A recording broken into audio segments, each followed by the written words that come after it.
Estamos de volta com Tudo Blue aqui no Boteco da Thay. A gente está na nossa edição do Boteco de Verão, diretamente de Rosário do Sul, da Praia das Areias Brancas. Aqui no Mirante eu estou tomando uma lagoa azul que combina com a minha roupa e combina com o tema do dia de hoje, que é a Guerra Fria. Um tema super recorrente que volta e meia está tanto nas provas e concursos quanto também nos assuntos de bar, porque é aquele assunto, né, do momento que nunca sai fora da moda e a gente sempre acaba falando nele. Por quê? O que foi essa Guerra Fria? A Guerra Fria aconteceu no ano de 1945 e só terminou em 1991. Se a gente parar para pensar em tempo histórico, a gente está falando de um dos acontecimentos recentes da história da humanidade. E o que foi essa Guerra Fria? Um confronto entre duas grandes potências. E essas duas potências que passaram a entrar em choque entre elas estavam unidas e foram vencedoras da Segunda Guerra Mundial. De quem estou falando? Dos Estados Unidos e da União das Repúblicas Socialistas Soviéticas. A gente costuma chamar, né, vulgarmente falando, de Estados Unidos e Rússia, mas na verdade em 1917 aconteceu a Revolução Russa e é nesse momento em que a região onde está o país Rússia, ele passa a ser parte daquela sigla famosa da URSS, que é a União Soviética. E a Guerra Fria, o quê? O confronto entre essas duas potências. Daí por que a gente chama de fria? Porque tava no inverno, porque era geladinho, que nem o meu drinha.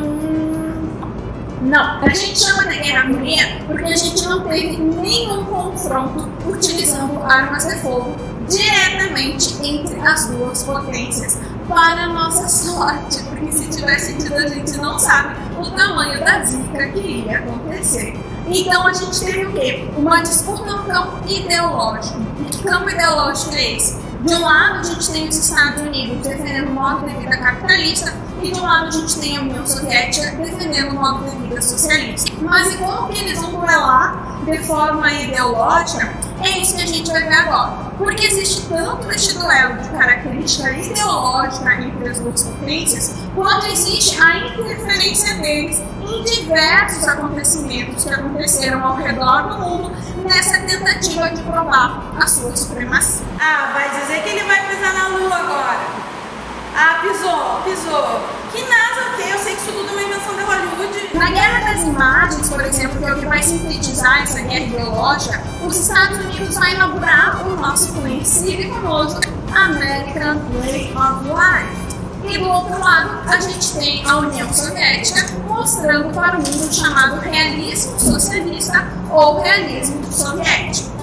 A grande diferença que a gente tem entre esses dois mundos é qual? De um lado, que é o lado dos Estados Unidos, do American Way of Life, se permite a fantasia, se permite a liberdade, se permite muitas coisas que o realismo socialista entende que não fazem parte de uma nação forte e consolidada. O realismo socialista é aquele que olha para o nada, pensando em tudo, futuro, foco, meta. Nos Estados Unidos a gente vê, por exemplo, ganhando força todo o mundo lúdico que a gente conhece dos super-heróis. E aí vem o Capitão América, um cara super descolado, com as estrelinhas e o colã azul. Então essa é a guerra ideológica entre essas duas potências. De um lado, uma nação mostrando que a vida no sistema capitalista é muito melhor, e de um outro lado, outra potência tentando provar que uma sociedade baseada no modo de vida socialista é muito melhor. Se vocês quiserem um spoiler para saber quem ganhou a Guerra Fria, não é difícil, não é difícil. Quantas músicas em russo vocês sabem cantar? Tô esperando quantas, não? Em inglês. Ah, tá. Respondida a pergunta. É evidente que os Estados Unidos ganha de lavada a Guerra Fria, só que ele faz isso usando vários aparatos. Não apenas a guerra de imagens, ele também vai lutar de uma forma muito consistente na chamada corrida espacial. Ele vai permanecer muito forte em todo o processo que envolve a construção do Muro de Berlim e a vida na Alemanha. Ele vai investir de uma forma muito consistente no cinema e ele também investe de uma forma muito forte nas suas agências de espionagem. Isso tudo vai dar a vitória aos Estados Unidos durante a Guerra Fria. Alguns exemplos que nos mostram como que os Estados Unidos conseguiram vencer essa guerra ideológica da Guerra Fria. Por exemplo, a convocação para o exército norte-americano ela é feita através de um cara muito descolado que usa uma cartola. Ele tem estrelinhas na cartola que tem. Tio Sam, I want you for the US Army. Então o tio Sam é descolado, ser parte do exército dos Estados Unidos é massa. No cinema dos Estados Unidos inventa quem? Bond. James Bond. 007, amados. Na verdade, o 007, o que ele é? Um espião da agência dos Estados Unidos de espionagem, que é a CIA, que ele tem um grande inimigo. Quem é o inimigo? Os russos, a KGB, que é a agência de espionagem da União Soviética. É por isso que quando a gente vê filmes norte-americanos e tudo mais, o vilão é sempre russo. E ele sempre fala muito estranho, e até hoje eu não sei se eles realmente falam russo nos filmes ou outra coisa qualquer, porque eu não entendo isso. Muito encorpado o cinema norte-americano com Hollywood e também com a Disney.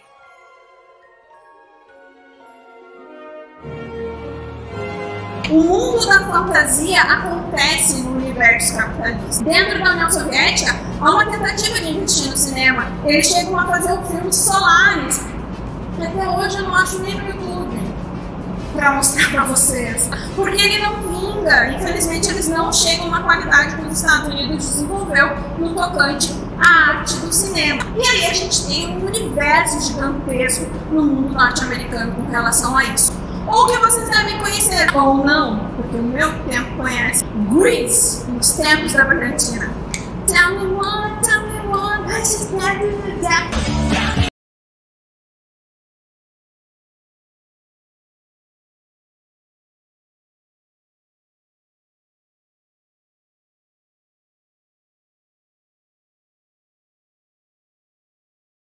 John Travolta e Olivia Newton-John, dois ícones que se tornaram no cinema que representavam perfeitamente o que o mundo capitalista podia oferecer. Podia oferecer fast food, podia oferecer bebidas, os jovens bebiam. Eu vou contar pra vocês uma coisa que podia fazer no mundo capitalista. Sexo. Ah, que safadeza! Eles eram muito safados. Isso era permitido no mundo capitalista, nesse mundo cheio de informações, onde ter um carro é sinal de poder. Já viram isso em algum lugar? Se ficaram em dúvida, eu estou falando do nosso mundo atual. Então as pessoas acabam entendendo que essa vida capitalista, onde tudo era permitido e possível, ela é muito mais válida do que a vida no formato trabalhador realista que era empregado dentro da União Soviética. Outro setor que Estados Unidos e União Soviética vão se enfrentar diretamente é nos esportes. Tanto que até hoje, entre os grandes recordistas de medalhas nos Jogos Olímpicos, a gente sempre vai acabar vendo Rússia e Estados Unidos. Não são os únicos, mas são os que se destacam dentro do quadro de medalhas. Porque no momento em que há um enfrentamento, mesmo que seja no campo esportivo, ele se dando num evento de caráter mundial, ele tem outro sentido. Então, vencer nas Olimpíadas, ser o medalhista de ouro, era uma das grandes formas de provar ao mundo que a disciplina empregada no seu país, ela é vitoriosa. Neste ponto, a União Soviética, ela chega a levar vantagem em alguns aspectos com relação aos Estados Unidos, porque a União Soviética tem a famosa ginasta Nadia Comaneci, que é a única ginasta que conseguiu as 7 notas 10 nos Jogos Olímpicos, consideradas as provas perfeitas da ginástica olímpica na história das Olimpíadas.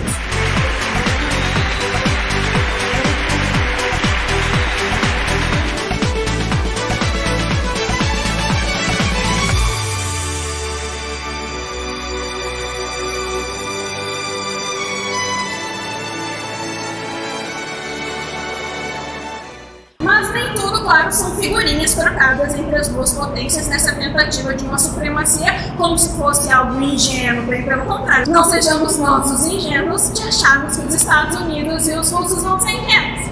Me ajuda a te ajudar. Aquilo é muito consistente e ao mesmo tempo em que isso está acontecendo nessa guerra de imagens, o que a gente também vê? A interferência dessas duas potências nos mais diversos acontecimentos ao redor do mundo. Um exemplo, o processo de independência das nações africanas. A gente tem dois processos que vão acontecer dentro do continente africano que vão levar ao processo de independência das suas nações. A gente tem o chamado pan-arabismo e o chamado pan-africanismo. Estados Unidos e União Soviética, eles interferem diretamente nesses processos. Ah, porque eles são legais, querem que os africanos sejam livres. Não. Eles entendem que no momento em que uma nação está independente, se ela recebeu ajuda dessa potência, no momento em que ela se tornar livre para comercializar, eles vão ter a preferência nessa estrutura de comércio. Então é claro que eles vão investir dinheiro nisso tudo. A gente tem também, durante a Guerra Fria, todo o processo do apartheid. A gente vai falar do apartheid num momento específico porque ele nos permite um conteúdo específico. O apartheid foi uma política racista e segregacionista que foi implantada dentro da África do Sul. A gente pode pegar a palavra e entendê-la de forma literal. Apartar, separar. Brancos e negros eram separados e todos os privilégios, evidentemente e infelizmente, eram destinados apenas para as pessoas brancas, que eram as detentoras do poder e as pessoas que tinham as condições sociais de classe mais alta.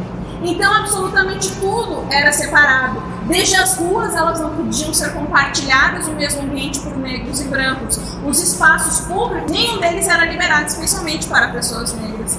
Os negros chegaram ao ponto de precisar conseguir um passe do governo para eles terem a liberdade de transitar nas ruas. E isso que a gente está falando de uma África do Sul, cuja maioria significativa da população era justamente negra. E aonde que entra Estados Unidos e União Soviética dentro do contexto do apartheid? Eles entram no apoio, aí é que é o problema, ao governo que defende a existência dessa política racista e segregacionista. Porque havia sim uma expectativa que o apartheid fosse se manter a longo prazo. E os Estados Unidos, inclusive, era um país que tinha muitas acusações de racismo e várias instituições, como a própria KKK, a Ku Klux Klan, que é ideologicamente racista e que acaba buscando por dizimar a população negra. Felizmente, eles não conseguiram. E se tudo der certo, eles nunca vão conseguir vingar o seu projeto. O grande líder africano que vai conseguir derrotar o apartheid vai ser o Nelson Mandela, o Madiba, que depois de passar mais de 20 anos na prisão, ele acaba conseguindo se tornar justamente presidente da África do Sul e vai ser o grande líder contra as políticas racistas. Outro tópico super importante quando a gente fala da Guerra Fria, você já deve ter escutado aquela música que diz assim: era um garoto que, como eu, amava os Beatles e os Rolling Stones. E como eu, amava os Beatles e os Rolling.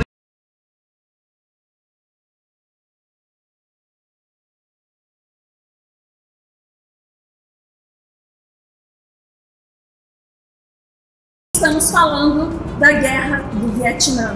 E a Guerra do Vietnã, ela tem uma curiosidade que é imprescindível, que ela assinala uma das grandes derrotas dos Estados Unidos, isso já depois da Segunda Guerra Mundial, que ele já tinha esfregado na cara do mundo que ele tinha até bomba atômica e um exército capaz de lutar contra as maiores potências. Perdeu para os Vietcongs. A região da Indochina, após muitos confrontos, ela acabou sendo dividida. E entre esse espaço de divisões, a gente tem a formação do Vietnã. A questão é que o próprio Vietnã também acabou dividido dentro do contexto da Guerra Fria, com a região norte ficando sob o domínio socialista e a região sul ficando sob o domínio capitalista. Evidentemente que as duas grandes potências da Guerra Fria querem unificar e ter o domínio de toda aquela região. Mas os vietnamitas não tinham interesse em estar sob o domínio dos Estados Unidos. Dentro da Guerra do Vietnã, um dos grandes marcos foi o lançamento da bomba de napalm por parte dos Estados Unidos em um povoado vietnamita. Esse atentado resultou numa das fotos mais famosas que a gente tem na história da humanidade, que é a foto da menina Kim Phuc, que foge deste atentado de napalm e ela está na foto completamente nua. O que poucas pessoas sabem é que napalm, na verdade, era uma bomba feita de gasolina gelificada.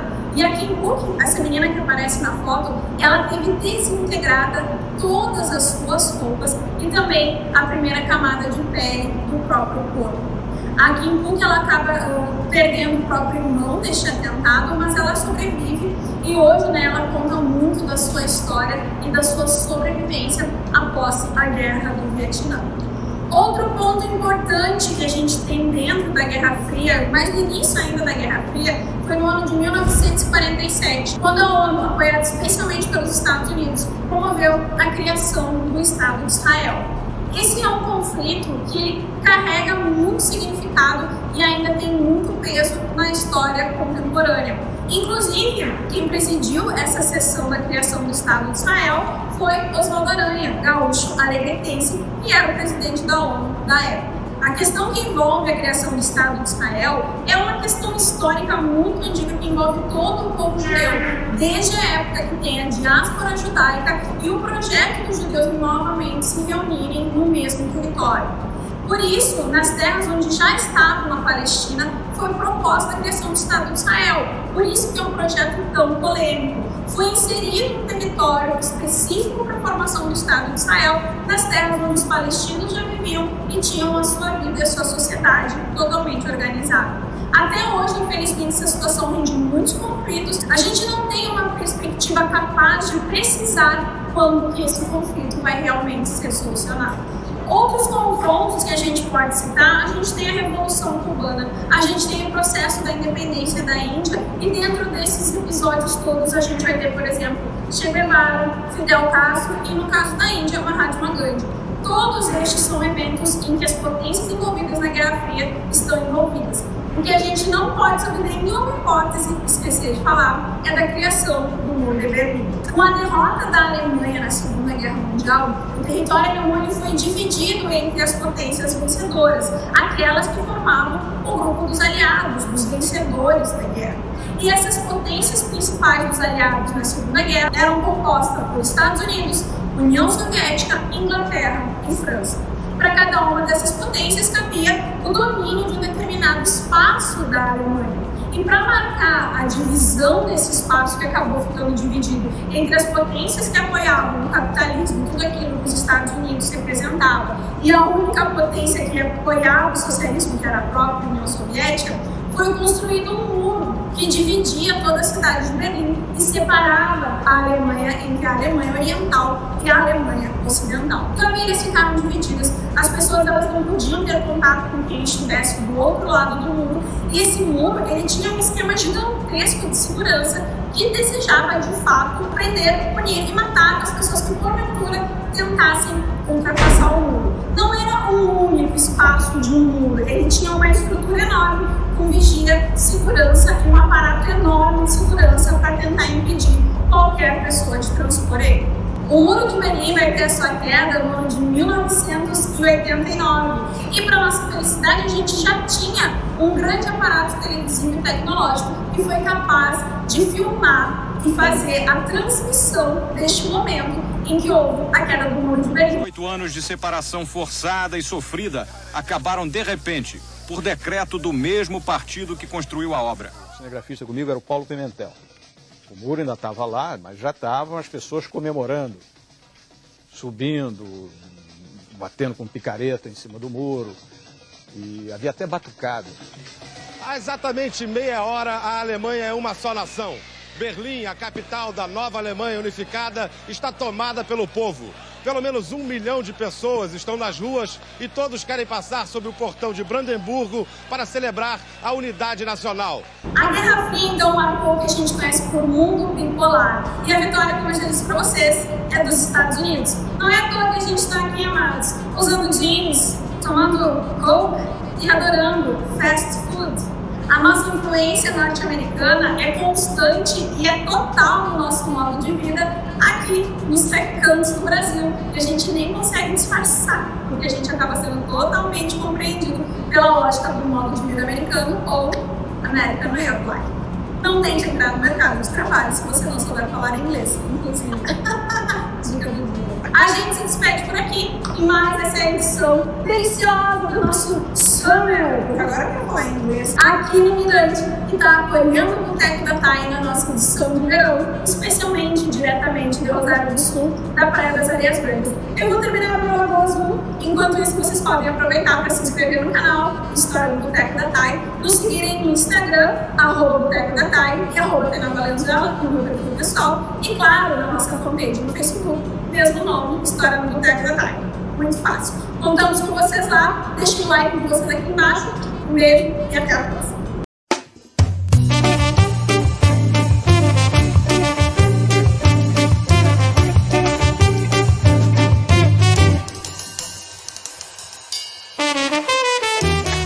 Oi, eu passo